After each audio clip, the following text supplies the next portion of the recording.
May biglaang rides nga pala kami. Ang problema, hindi ko pa pala nakokondisyon tong motor ko. Hindi naman natin pwede i-drive to nang hindi kondisyon at baka magkaroon tayo ng aberya sa kalsada. Malaki pa rin naman tiwala ko dito sa motor ko at kahit luma na to, alam kong makakabiyahe pa to ng malayo. Bali 8 years na nga pala siya simula nang binili ko. Tetestingin natin kung kakayanin pa sa malayong long ride. Kaya diniretso ko na siya dito guys sa shop ni Boy Dungis para maayos na yung shock niya. Medyo hindi na rin kasi maganda yung play. At yung ball race ng motor ko, hindi rin ako sigurado kung okay pa. Kaya dito magkakaalaman mamaya pag chinek up to kung madadagdagan yung bayaran natin na papaayos. Ang kagandahan kasi dito, proper tools yung gamit nila. Kaya baka kasigurado tayong hindi sasablay yung pagkakakabit ng ball race. At ito na nga, ang dami nakitang sira kaya pinapackage ko na para isang gastusan na lang. Ang daming sira, ball race, front shock at saka front wheel bearing.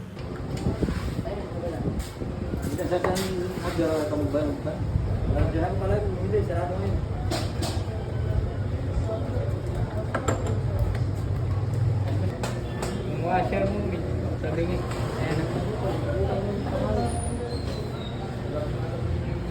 Kakalubak kasi yan.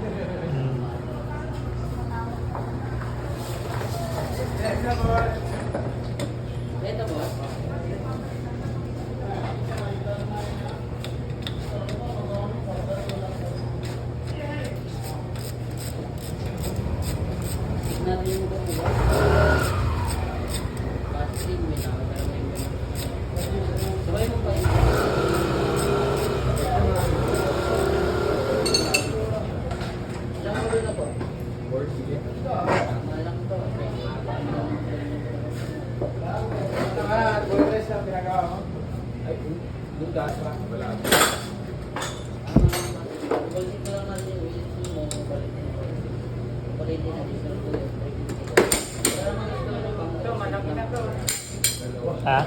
Tapos na siya, marami na.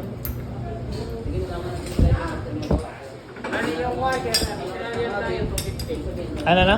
Additional tayo dun sa water, 250. Ano yan? Kasama? Hindi po yan kasama sa package, additional po yan. Ayan, natingin na kasi ito eh. Mas mahirap pag dito mag-cover. Ayan.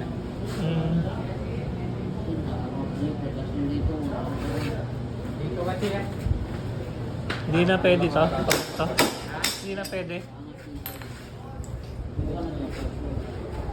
Baka mag-cover mamaya pag mag-cover tayo. Salamat na kasi yan. Yan, magka-delete na. Pag naputol, mas delikado. Ha? Mas delikado ba yung pag naputol? Luluwag ulit yung mga lock. Ay, mga lang. Magkana po ito yun. Magkano yan? Ganito po yung bago. Sige. Sige. Palitan.